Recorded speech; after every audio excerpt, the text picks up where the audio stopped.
Rotherham. It is a hugely significant town for this show, as it's the second to last place on my York Review list. Today is the last time we're heading down to industrial South Yorkshire, for a town lurking near Doncaster and Barnsley. I know this won't be an easy journey. Google Maps loads a different route each time I look up directions. It's like the town just won't sit still. If there's this much indecision in the optimal route, I can only imagine the chaos that today's cycle has in store for me.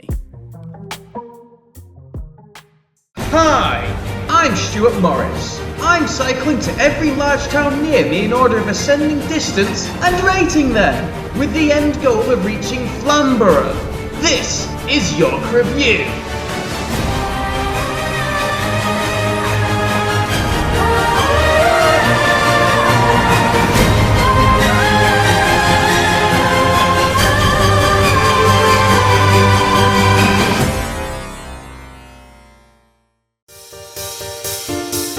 We start the cycle heading southwards, taking advantage of an old railway line converted to the York Planet Trail. We've seen this many times on the show before, but never with the quality of a GoPro time-lapse. This spits us out just on the outskirts of Selby, where we pass the usual bridge and confirm that Selby Abbey is still there. We avoid busy Selby roads by escaping along the canals. In this shot you can see me cycling, with a camera protruding from my helmet. And, like a majestic cycling unicorn, I continued heading southwards. I passed the Chapel Haddlesea power plant and went on some questionable trails to keep off the main roads. I've always had problems cycling towards Doncaster, as this isn't really an area made for bikes. Was I just here? This feels familiar.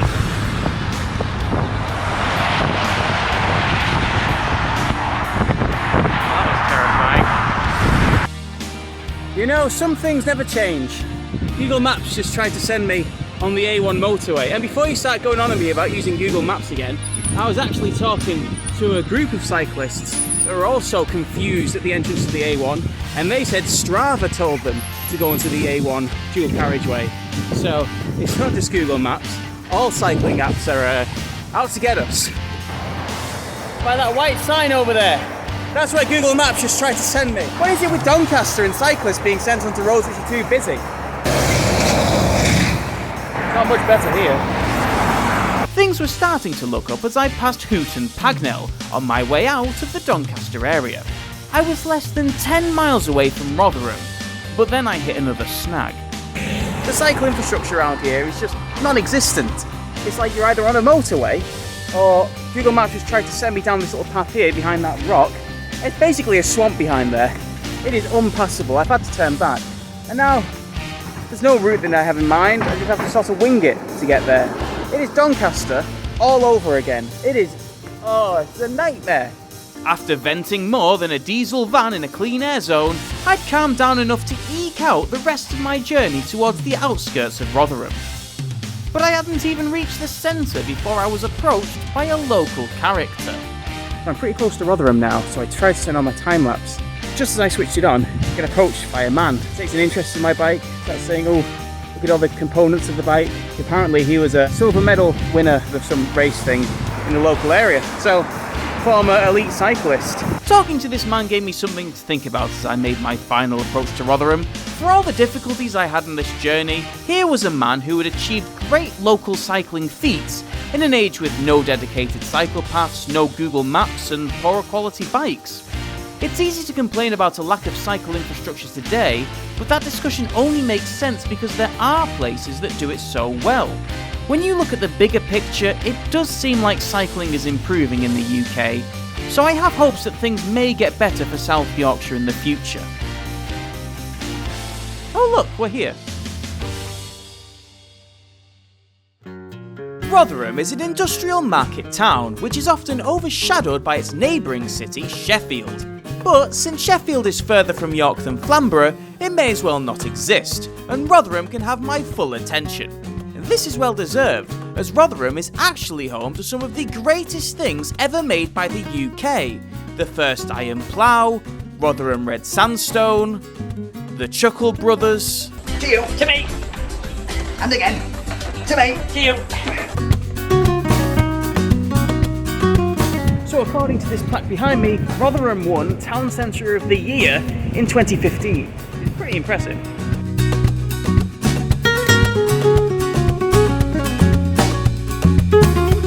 First impressions walking around Rotherham? It's alright. It's a big market town, lots of indoor markets, lots of outdoor markets, a lot of empty market stalls as well. It makes you think that this is one of those places where the high street's in a bit of trouble. Sure, I've not been the fastest to getting these episodes out, and some of my old clips have aged poorly. I feel the need to give that context for my next attraction.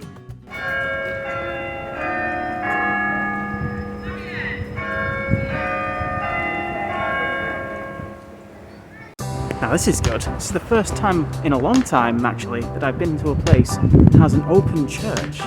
Let's see what it's like inside.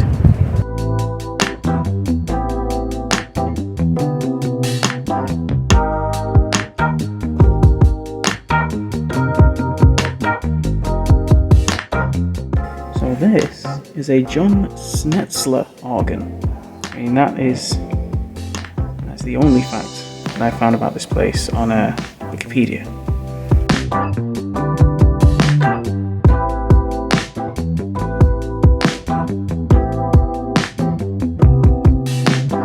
Lucky for me, there's a lot more information on these boards.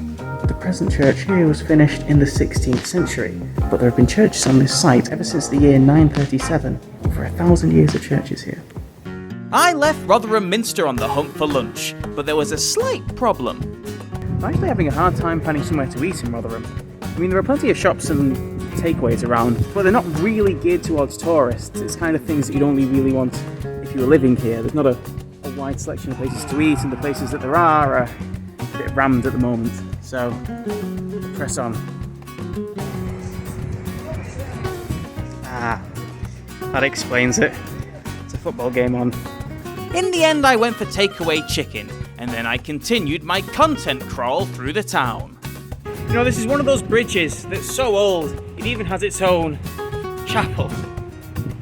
It's like the one in Wakefield. There aren't many of these types of chapels still standing, according to this blue plaque here, but supposedly they were more common in the olden days. I mean, this one here dates back to the 1400s. It's ancient.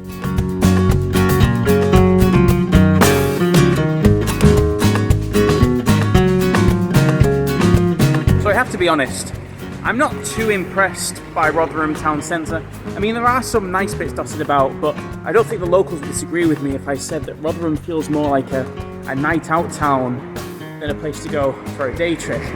For example, there's plenty of takeaways, but there aren't many coffee shops. Also, not a lot of green space in the middle, but I'm hoping we can fix that with a quick trip to Clifton Park. Clifton Park is Rotherham's largest park and houses quite a few attractions.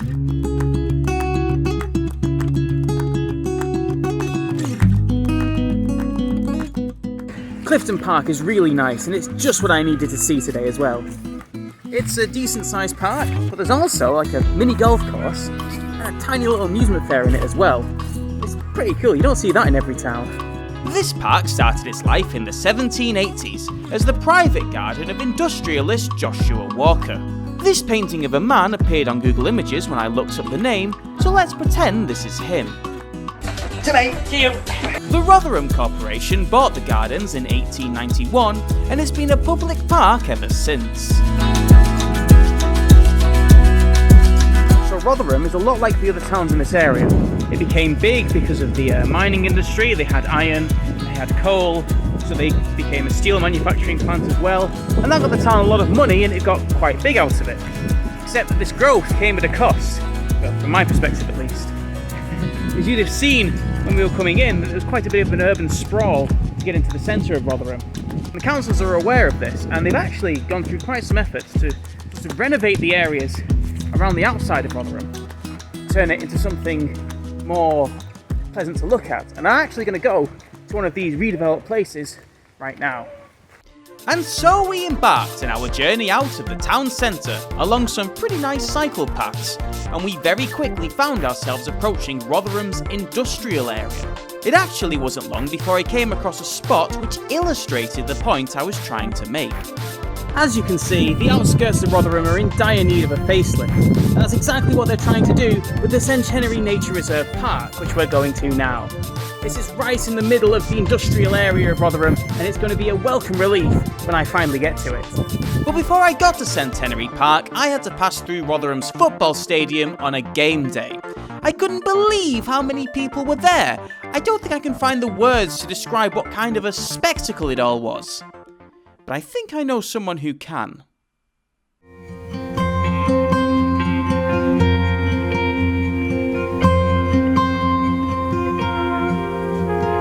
The Great Rotherham Migration. Every few weeks, the people of Rotherham move en masse to this special site. Many wear bright colours, not to attract a mate, but to declare allegiance. It is perhaps one of the most stunning displays of the natural world.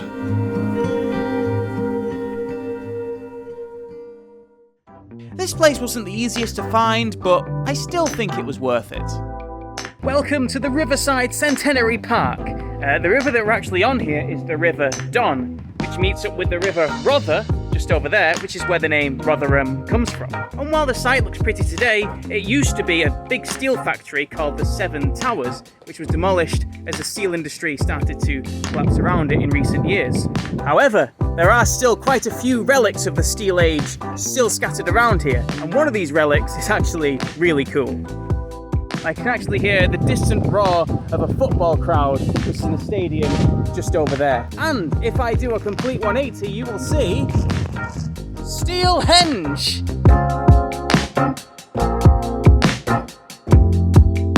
This is prime Yorkshire view right here. It's a fantastic monument. I mean, it's not as big as the real Stonehenge, but it's a brilliant homage to the stone structure. A few fun facts about this place. The central spire here used to be twice as big, but it was snapped in half during the construction. And also, this isn't actually steel. It's these are iron ingots. You can tell that they're rusting over a bit. But Steelhenge does sound a lot better than Ironhenge.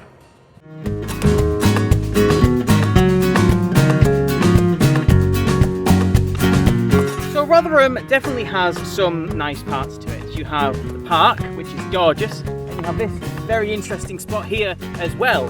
But there's no hiding from the fact that Rotherham is definitely an industrial town.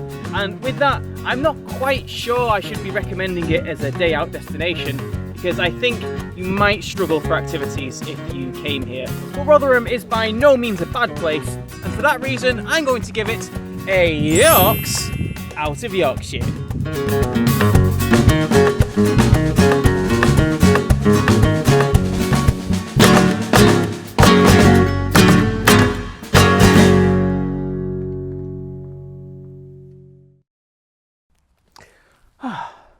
Right then, where's this journal?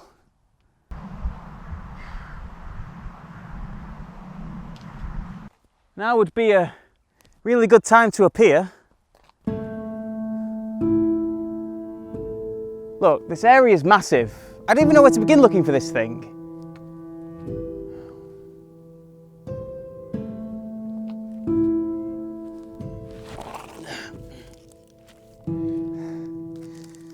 Where are you?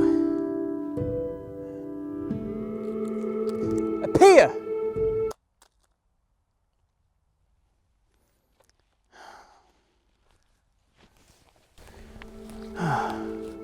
What if he can't appear?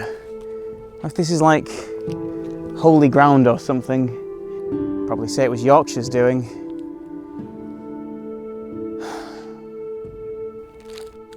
Well, I'm not letting this go to waste.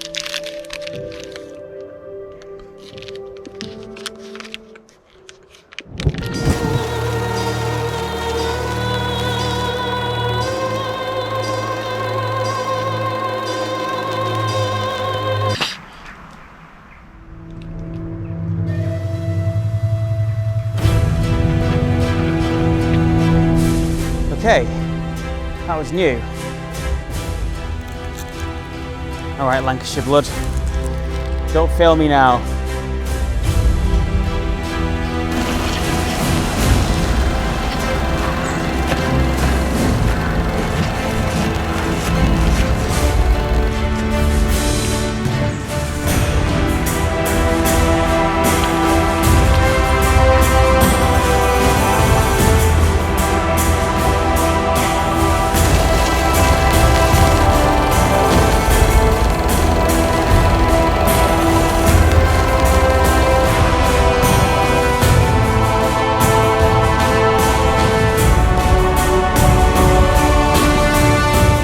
tree!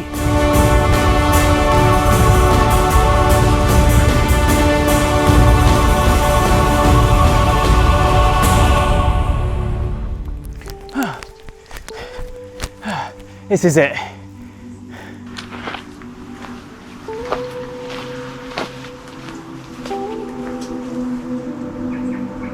Now, where is this again? Ah! I think this is it. Ugh, ew, gross. Ugh, wait, is that it? Ugh. Yes! This is it! A survey of Yorkshire and the surrounding areas by Eugene Hettenkatter.